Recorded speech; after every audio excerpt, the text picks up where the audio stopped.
Eu quero começar com vocês a discussão sobre um texto que é bastante problemático mesmo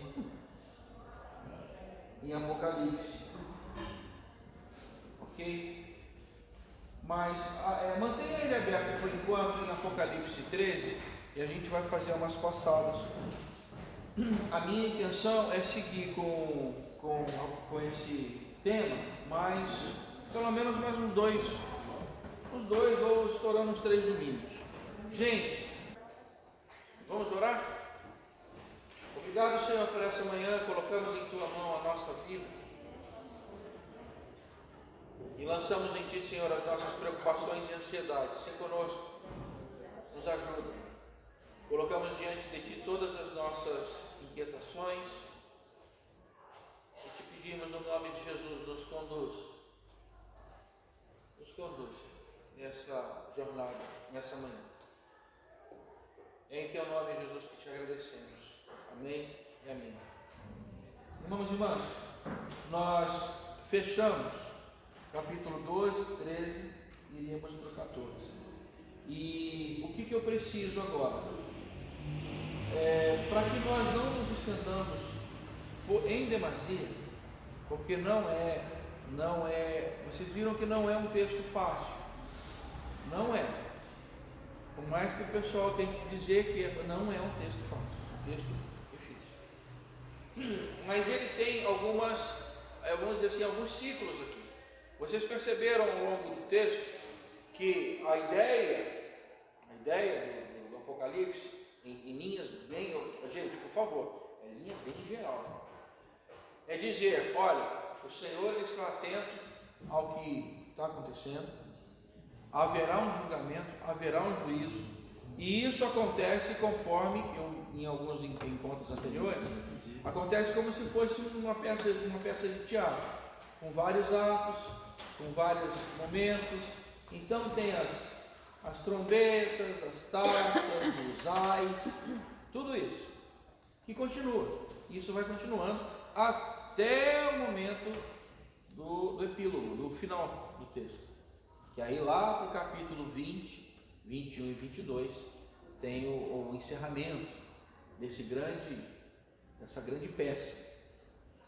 Então, o que nós encontramos nos capítulos 12, 13, 14 e assim vai, é algo ainda vinculado a isso. Tanto que no capítulo 17, 18, vocês vão ver a questão da queda de Babilônia e tal, tudo dentro dessa ideia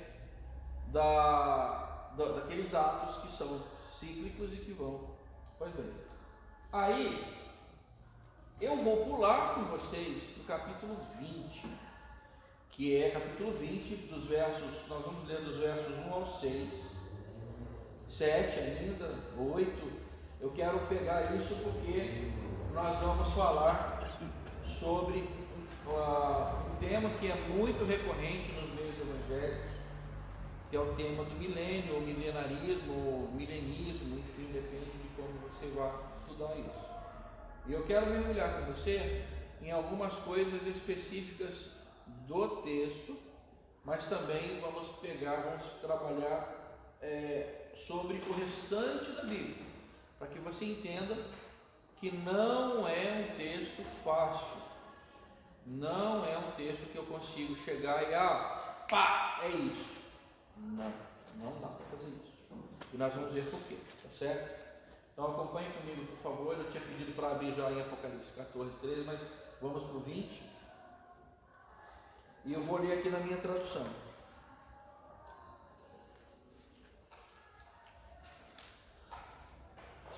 E vi, capítulo 20, verso 1. E vi descer do céu um anjo que tinha a chave do abismo e uma grande cadeia na sua mão. Ele prendeu o dragão, a antiga serpente, que é o diabo e Satanás, e amarrou-o por 1000 anos. E lançou-o no abismo, e ali o encerrou e pôs selo sobre ele para que não mais engane as nações, até que os 1000 anos se acabem, e depois importa que seja solto por um pouco de tempo. E vi tronos, e assentaram-se sobre eles, e foi-lhes dado o poder de julgar. E vi as almas daqueles que foram derrubados pelo testemunho de Jesus e pela palavra de Deus, e que não adoraram a besta nem a sua imagem, e não receberam o sinal em suas testas, nem em suas mãos, e viveram e reinaram com Cristo durante 1000 anos. Mas os outros mortos não reviveram até que os 1000 anos se acabaram. Esta é a primeira ressurreição. Bem-aventurado e santo aquele que tem parte na primeira ressurreição. Sobre estes não tem poder a segunda morte, mas serão sacerdotes de Deus e de Cristo, e reinarão com ele 1000 anos. E acabando-se os 1000 anos, Satanás será solto da sua prisão, e sairá a enganar as nações que estão sobre os 4 cantos da terra, Gog e Magog, cujo número é como a areia do mar, para ajuntar em batalha. E subiram sobre a largura da terra, e cercaram o arraial dos santos e a cidade amada, mas desceu fogo do céu e os devorou. E o diabo que os enganava foi lançado no lago de fogo e enxofre, onde está a besta e o falso profeta. Dia e de noite serão atormentados para todo sempre. E vi um grande trono branco, e o que estava sentado sobre ele, de cuja presença fugiu a terra e o céu, e não se achou lugar para eles.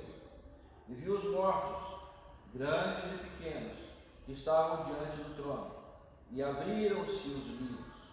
E abriu-se outro livro, que é o da vida, e os mortos foram julgados pelas coisas que estavam escritas nos livros, segundo as suas obras.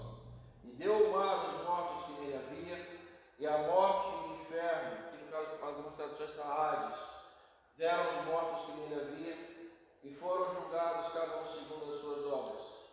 E a morte e o inferno foram lançados no lago de fogo. Esta é a segunda morte. E aquele que não foi achado escrito no livro da vida foi lançado no lago de fogo. Pois bem, só que aí quero dizer para você que a partir de agora, no capítulo 21, o que você vai ter é um relato de novo céu, nova terra, uma Jerusalém celestial, que seria mais ou menos a promessa de glória futura daqueles que foram fiéis. Gente, em linhas bem genéricas. Qual é o problema no capítulo 20? E aqui, gente, eu preciso que você me entenda. Existe uma área da teologia chamada escatologia, que trata dos estudos aí das coisas vindouras, do estudo das coisas vindouras. Dentro da escatologia, que, gente, é um mundo paralelo, é você entrar em Nárnia, é um negócio. Algumas coisas, gente, a gente pode entender. Por exemplo, quando lá no Sermão do Monte, no Sermão Profético, Marcos 3 ou Mateus 24, Jesus diz sobre o dia e a hora, aquele dia e a hora. O que ele fala sobre isso? Quando seria? Ninguém sabe, certo? A única coisa que ele disse foi: quando você vê, você no tempo concreto, no real, que a figueira está assim, está assada e pá, começou a ver esses sinais, está próximo. Mas ele disse o tempo e disse mais: nem ele mesmo, Cristo, nem os anjos, ninguém, senão somente o Pai, tem esse dado. E aí é o que nós temos de concreto. Por exemplo, porque essa pergunta ela volta naquele texto de Atos 1, 6, 7, quando eles perguntam assim, que Jesus está dizendo: mas eu vou para meu Pai. E aí eles dizem: então será este o tempo em que restaures a Israel? Eles estavam pensando, provavelmente, penso eu, na questão concreta. Estamos sob domínio do império, a gente está numa situação complicada, E aí o que Jesus responde?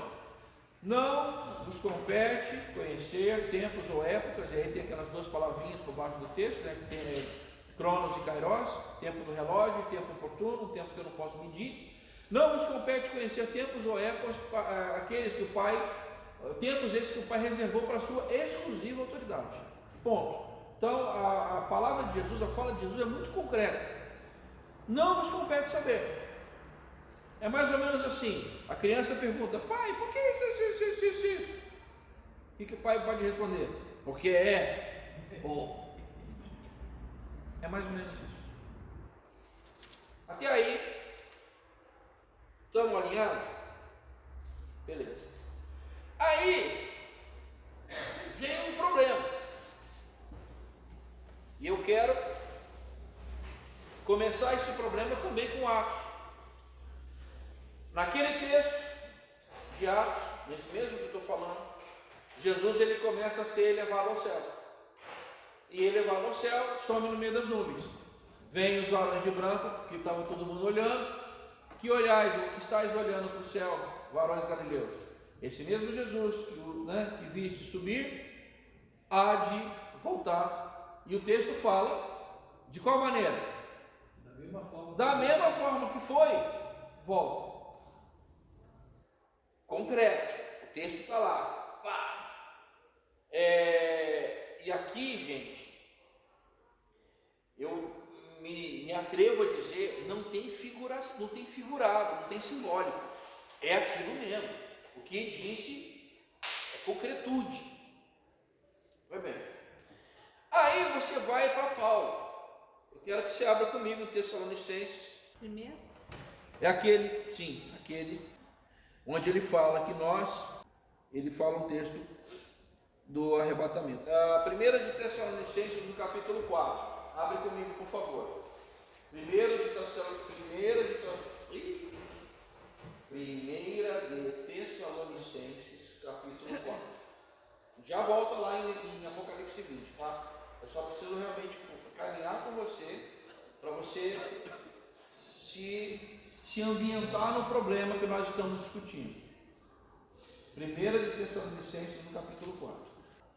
No capítulo 4, a partir do verso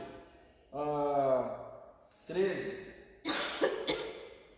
1 de Tessalonicenses 4, 13. Aqui, veja, Paulo não está falando, Paulo está escrevendo a uma igreja. Então ele registra aquilo. Para ele registrar, veja, aí penso eu, tá? Marco. Paulo Rabino, profundo conhecedor da sua Bíblia, da Tanakh, da Torá, né, do texto.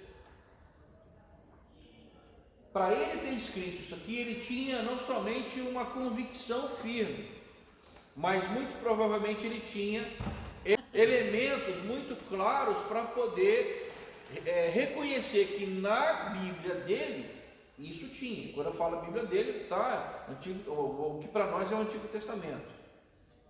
Então ele diz, verso 13: não quero, porém, irmãos, que sejais ignorantes acerca dos que já dormem, para que não vos entristeçais como os demais, que não têm esperança. Porque se cremos que Jesus morreu e ressuscitou, assim também aos que em Jesus dormem, Deus nos tornará a trazer com ele.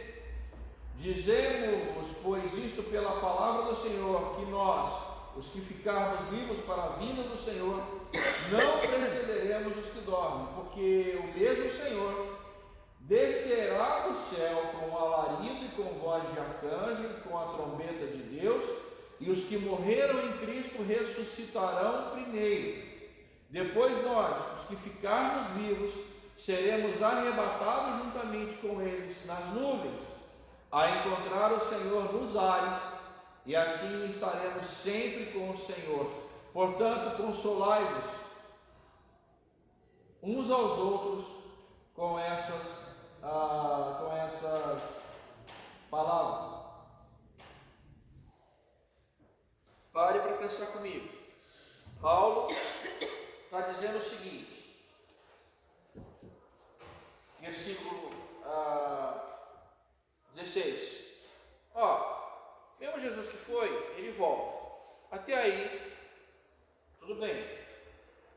Paulo está falando um pouquinho mais. Ele está dizendo, vai descer com alarido, voz de arcanjo, trombeta. Só que lá em Atos não falou isso. Falou que vai voltar do mesmo jeito que subiu. O texto de Atos não diz que ele subiu com alarido, voz de arcanjo, trombeta. Só falou que subiu. Do mesmo jeito que subiu, desce. Aqui talvez Paulo já esteja dando uma floreada no negócio. Mas concreto, ele vai voltar. Ponto. Está explicando melhor, né? Ele vai voltar. Então, gente, até aqui, o que eu e você precisamos entender é: a Bíblia, ela diz que Jesus vai voltar. Ponto. Então, a nossa esperança, que continua sendo uma esperança messiânica, porque os judeus têm a esperança messiânica de que o Messias virá ainda. Eles não reconhecem Jesus como a figura do Messias. Então, eles têm a esperança messiânica porque eles acreditam que o Messias ainda há de vir. Nós já cremos que ele veio na pessoa de Jesus, mas a nossa esperança continua porque nós acreditamos que Jesus, ele há de voltar. Por isso nós também temos a esperança messiânica, certo? Nisso não há, eu posso dizer para vocês que talvez 99% das denominações e das teologias ditas cristãs concordam que Jesus vai vir. Vamos para a segunda parte, que me fala sobre a ressurreição. Aqui é Paulo dizendo. Paulo tira isso de algum lugar. O que ele diz?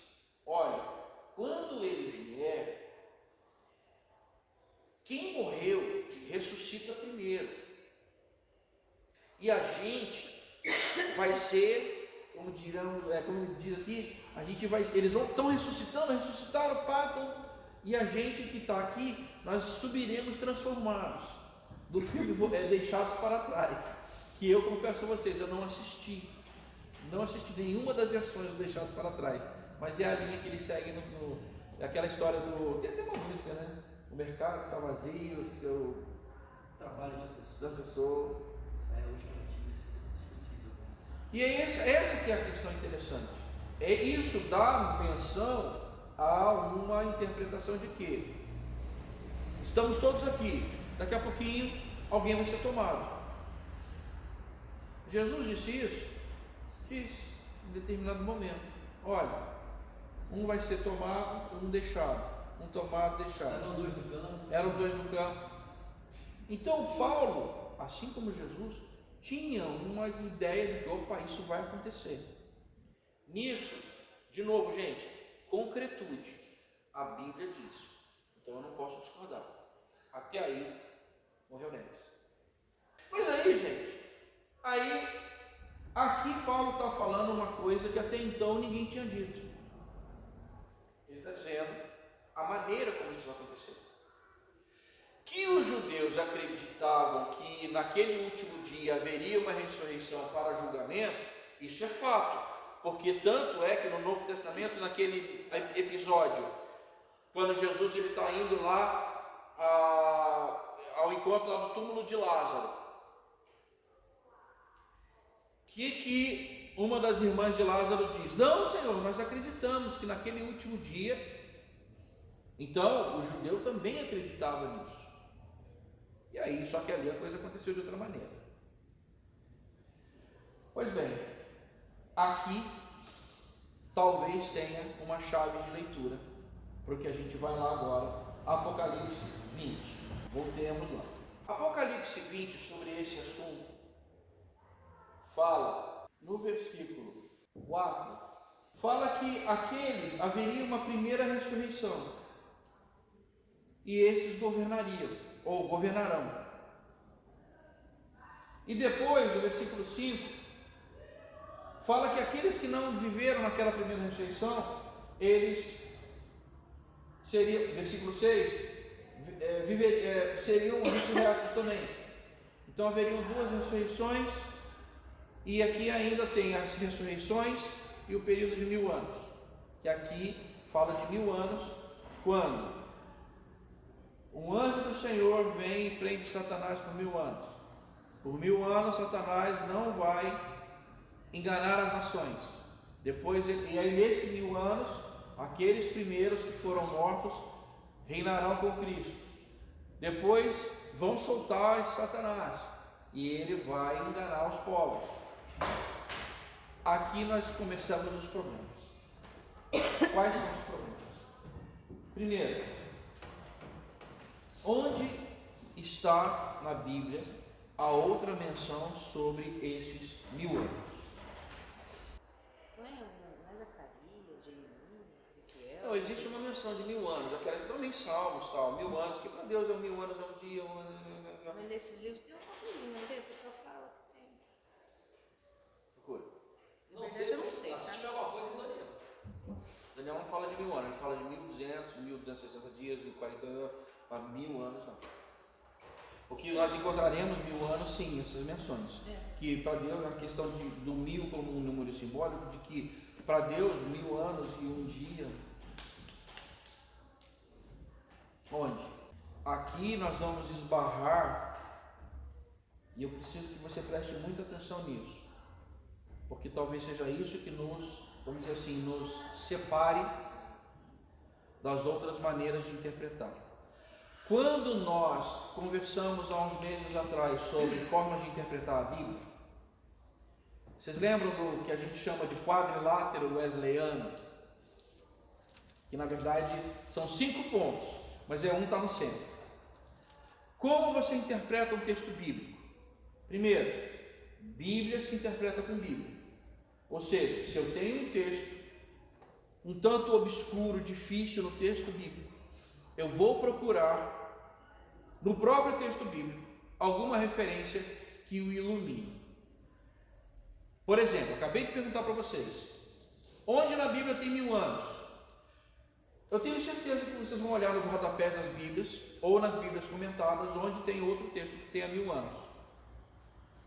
E se vocês encontrarem, talvez esse outro texto que você encontre dá uma iluminação sobre o que significa 1000 anos.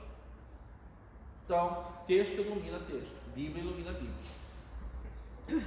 Aí, o primeiro ponto sobre interpretação nossa, wesleyana, genuinamente wesleyana, nesse quadrilátero, seria a tradição. Não tradicionalismo, como a pastora pregou aqui alguns domingos atrás à noite. Tradição é uma coisa, tradicionalismo é outra. Tradição é o que, vamos dizer assim, a história da igreja, a história de interpretação, os pais da igreja dizem.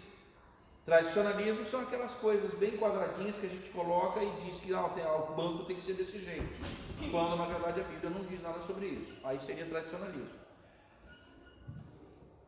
A tradição, ela tem que nos iluminar nisso. A nossa tradição wesleyana, e quem tem a Bíblia, acho que é o Beto que tem, a Bíblia é a Silvana que tem. Então, lá nas notas de John Wesley sobre o Novo Testamento, nesse versículo em especial, Wesley, ele menciona, ele fala, que para nós é a nossa tradição, ele fala sobre um mistério.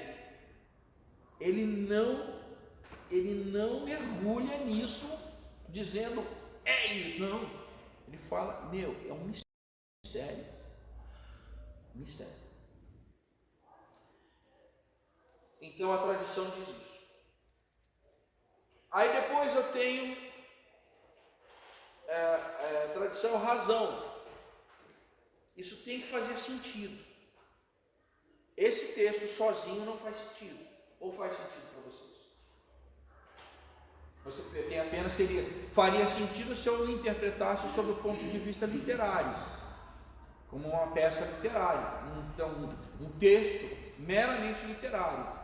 Não, quando eu falo um texto literário, é um texto, vamos dizer assim, escoimado, retirado do seu contexto histórico, social, do seu lugar vivencial. É literatura pela literatura, aquela história. Eu estou ouvindo Chico Buarque e vou esquecer quando eu ouço, por exemplo, apesar de você,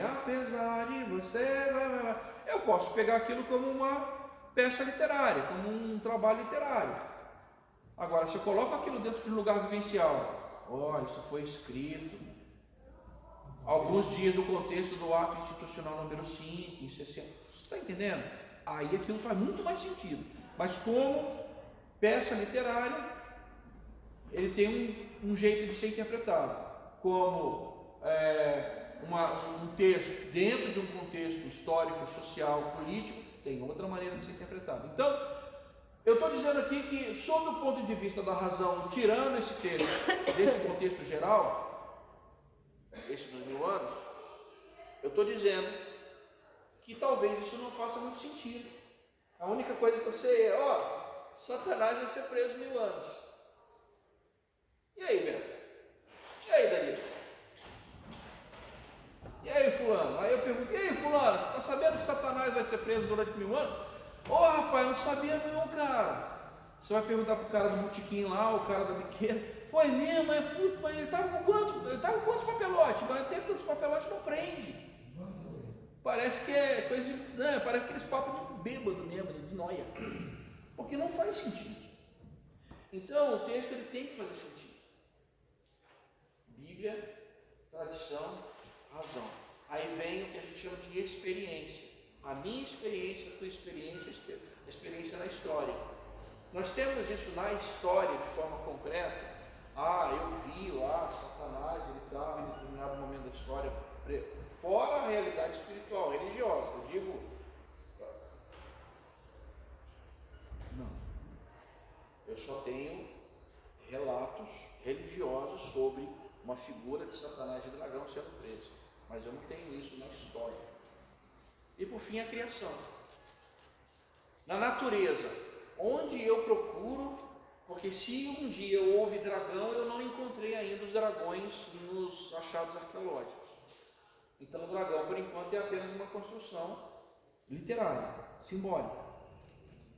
Então veja, no quadrilátero wesleyano, quando eu pego Bíblia, tradição, razão, experiência e criação, eu não tenho elementos suficientes para dar uma interpretação segura desse texto, entende? Aí a gente parte para as hipóteses, certo? Até aqui, vocês estão acompanhando o meu raciocínio? Então, alguém achou 1000 anos? Achou 1000 anos, José? Veja. Eu achei alguma coisa sobre o milênio em Isaías 65. O que ele diz? Fala para mim. É grande, né? 65, 66. Mas não fala nada da palavra 1000 anos. 1000 anos. Não, eu quero a palavra 1000 anos. Mas pelo que você começa a ler o texto, você percebe que ele está falando do milênio. Porque ele se aplica... Peraí. Porque às vezes não eu vou chamar assim, uma coisa é você... Ele não usa a palavra propriamente dita assim, né? Mas aí já é interpretação. Deixa eu abrir lá deixa eu pegar o Ele está falando da Nova Jerusalém. Não, tudo bem. Se é Nova Jerusalém faz sentido, mas foi o capítulo 21. Aqui, novos céus, nova terra. Sim, capítulo 21, tá certo. A Nova Jerusalém. Tá certo, Rejane. Rosane. É Rejane mesmo. Rosane é sua irmã, não tá aqui. Tá certo, mas aí tá certo conforme 21. Só que não está usando a palavra. Sim. A palavra 1000 anos, entendeu? Sim, gente, mas você tá certo. Ou milênio, né? Não, tá certo. A palavra milênio, gente, não existe na Bíblia, tá? Milênio, milenarismo, milenismo, não tem na Bíblia. Mas 1000 anos tem. 1000 anos tem, mas a expressão milênio, milenarismo, não tem. Não, tudo bem, Rejane, 21 tá certo, é isso mesmo. Não, é 65. Não, estou falando. 65, 66 dá um céu segundo o profeta, segundo o profeta de Israel, está certo, segundo o capítulo 21 de Apocalipse, está certo, coberto e alinhado. O que eu estou dizendo é que os 1000 anos não. Só não fala a palavra. Acho que João estava isolado, estava com fome, comeu uns cogumelos, um negócio lá. Aí já vem as galhofas, daqui a pouquinho vira discussão. Pois bem, esse é o problema. Quando eu pego essa expressão 1000 anos,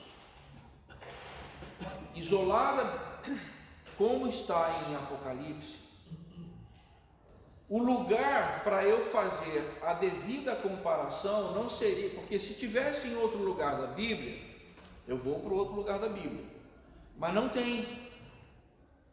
As únicas referências dentro da Bíblia sobre 1000 anos são aquelas referências que dizem sobre um período em que, olha, não me importa se é 1000 anos, porque para Deus 1000 anos é um dia. O próprio salmista, em determinado momento, ele diz de forma muito poética: mais vale quantos dias nos seus atos? Mais vale 1000 dias. Mais vale um dia nos seus atos do que 1000 fora Mas deles. por que, Marco? A metodista não acredita que existem os 1000 anos literais. Esquece denominação, esquece isso. Eu estou falando sobre a interpretação.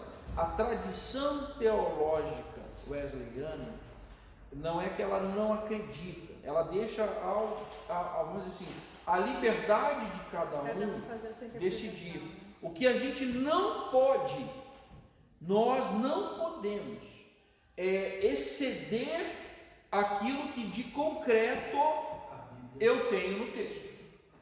Então, só para eu concluir a fala, o que nós temos de concreto? De concreto eu tenho: Jesus foi assunto ao céu, descerá. Isso eu tenho de concreto. Ponto. Eu sei que o Senhor há de julgar tudo que foi feito por todos, por mim e por você. Tudo que eu falei e fiz, eu e você seremos julgados, porque naquele dia, como diz o texto, e em vários lugares se abrirão os livros. Isso também eu sei. Eu sei que haverá em algum momento uma ressurreição. Quando? Exatamente. Como? E como? Eu não sei, mas eu sei. Até aqui, gente, nós estamos juntos e juntas. Além disso, eu não tenho certeza sobre nada, porque o texto de Apocalipse 20, ele é único em toda a Escritura. E aí uma maneira de interpretar, que eu já vou dizer, vou falar já. Fala, Franklin, senão eu vou... Você já respondeu. Eu fiquei muito satisfeito com tudo que você acabou de falar agora, esse último minuto aí. Já respondeu. A minha pergunta é tão tanto jocosa, que é a seguinte: que importância tem para a gente 1000 anos, Satanás vai ser preso, vai ser solto? De verdade, que importância tem isso para o crente? Você sabe que às vezes, gente, Tem dragão, se não tem? eu às vezes assim, eu tenho, aí eu, tá, gente, eu Marco Lucena, passa às vezes pela minha cabeça. Eu penso como, você já deve ter visto no YouTube e tal, que a Voyager já está fora do sistema solar há tempos, né? A nave já tem mais de 40 anos e está lá, está ainda viva, né?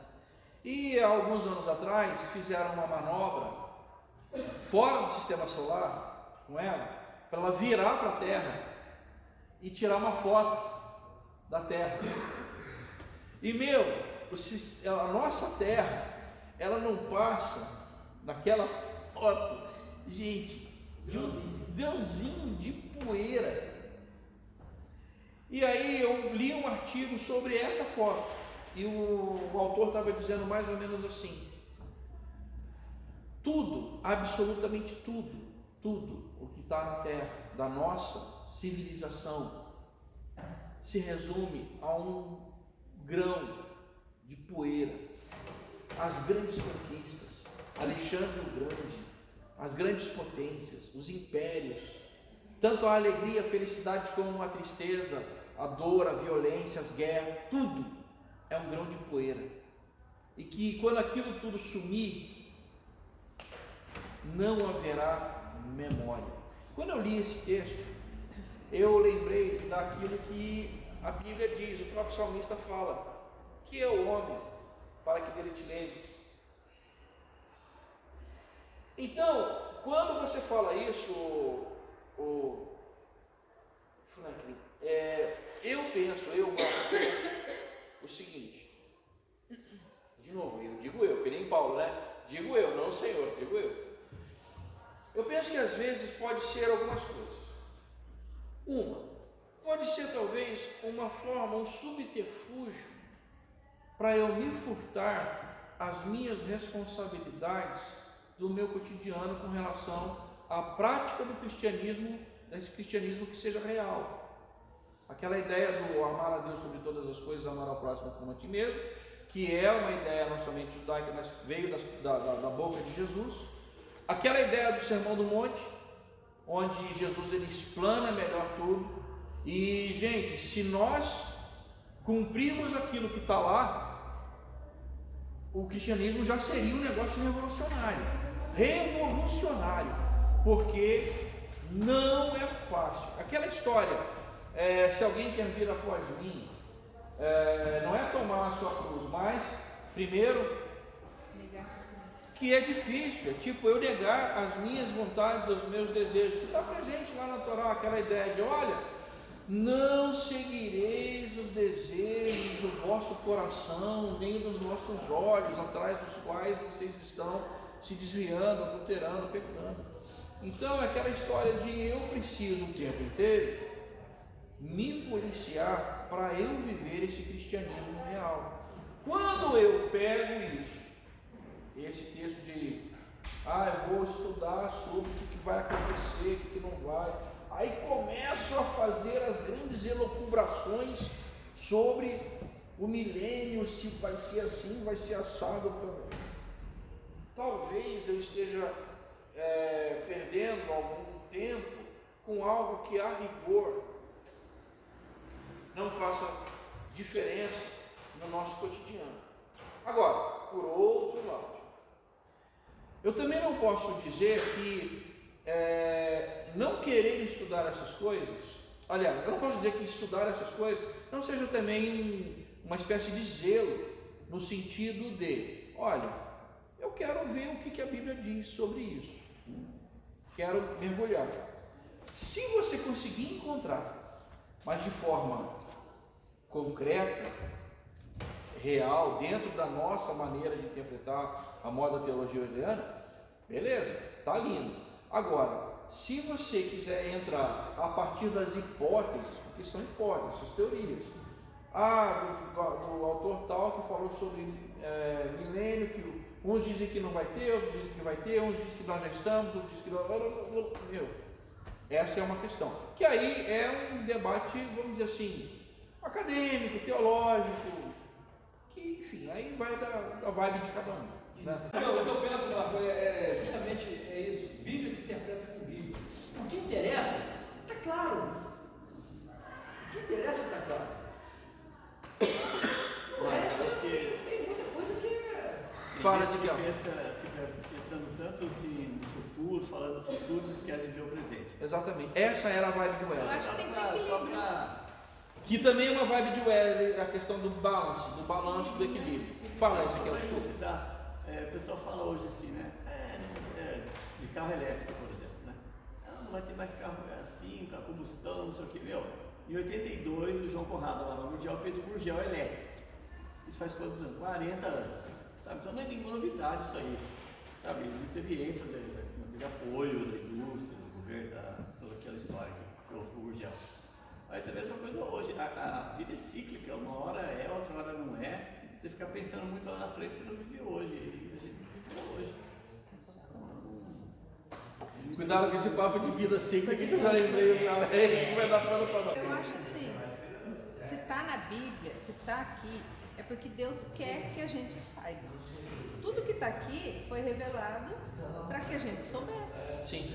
Se está aqui o Apocalipse, é porque é para você ler, para você aprender, senão não estaria aqui. Sim.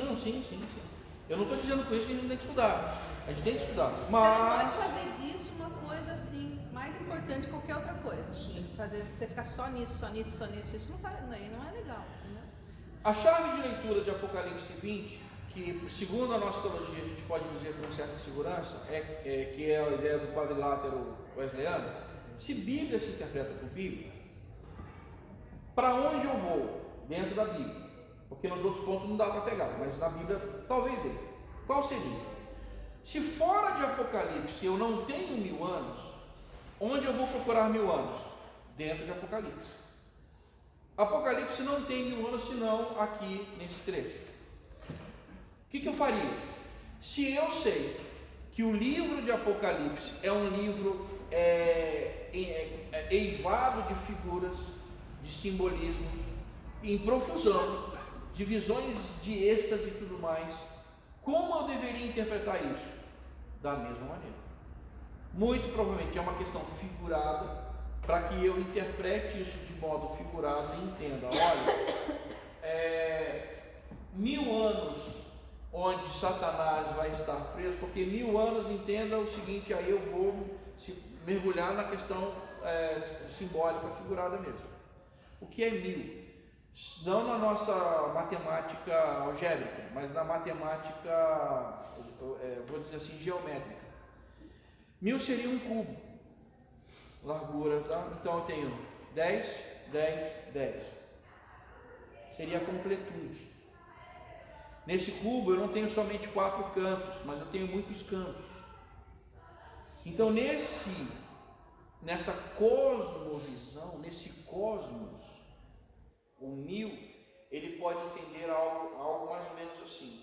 Olha, a igreja está chegando, o evangelho está aí, e a partir de então, Satanás não tem poder para enganar as nações, porque o evangelho está aí. É o que o texto está dizendo, versículo 4. A palavra de Deus foi o motivo pelo qual os mártires foram mortos. Versículo 3 fala, olha, não dá para enganar as nações por 1000 anos, mas porque durante 1000 anos, esquecem, na nova cosmovisão, no novo mundo, há evangelho, há palavra, é só fazer a comparação com a palavra e não, é como se você estivesse amarrando Satanás. E depois, no versículo 7 em diante, aí sim, fala sobre, olha, ele vai sair depois dos 1000 anos, e aí vai enganar todo mundo, vai sair dos 4 cantos, aí ele vai de novo voltar para essa cosmo. Qual seria a ideia do texto? Vai chegar um momento em que as pessoas talvez se esqueçam disso, e aí Satanás volta para continuar enganando. Só que aí de novo vem a luta lá dos anjos, os arraiais e tal, enfim, aí vem. É uma maneira. 1000 anos pode ser inclusive uma hipérbole, né? Pode sim, porque o espaço de tempo bom. O 1000 anos por baixo do texto, o 1000 no grego koiné é o kili. Então daí vem a ideia do quiliasmo, que o pessoal da Adventista gosta muito de usar isso. Que é a ideia dos 1000 anos fechadinho, sabe? Tudo arrumadinho, tudo bem organizado, gente. Muito organizadinho, muito fechadinho, muito arrumadinho. E que absolutamente é difícil de você arrumar isso tudo. É difícil, gente. Marcos, as pessoas levam isso aí para um monte de lugar, né? Antes de chegar no ano 2000, né? Que o ano 2000 ia acabar porque o Satanás ia ser solto depois dos 1000 anos. Eu vi gente falando isso, sabe? E nós que somos do milênio passado, do século passado, estamos aqui, né? Então, o Halley ia explodir o planeta e sobrevivemos. O milênio ia pegar. Vocês lembram do bug do milênio que o pessoal falava? Bug do milênio, que tal? E aí a gente. E quando eu vejo vocês, eu também estou aqui falando, a não ser que a gente esteja dentro de uma grande Matrix, está todo mundo vivo aqui. Então, isso é um lance para a gente pensar, né? Então, olha só, o meu combinado com vocês, a partir do domingo que vem, eu vou trazer aquela imagem, aquela foto antiga, é uma gravura sobre o estudo aquilo é uma maneira de interpretar, que tem uma estátua, não sei se vocês já viram, eu vou trazer ela, para a gente estudar ela, sobre esse ponto de vista que a gente estudou. Qual é o problema desse ponto? Qual é o problema desse ponto? Qual é o problema Essa ideia de quem? Eu estou tentando lembrar a autoria, mas isso é muito antigo. Mas é da Metodista? Não é da Metodista. É só para a gente fazer um contraponto de como eles veem esse negócio. Tá certo? Vamos orar. Obrigado, Senhor, pela tua graça, pelo teu cuidado, pelo teu amor. E colocamos em ti as nossas preocupações. Seja conosco, Senhor, e nos ajude. Colocamos esse dia nas tuas mãos e louvamos o teu nome. Em nome de Jesus. Amém e amém.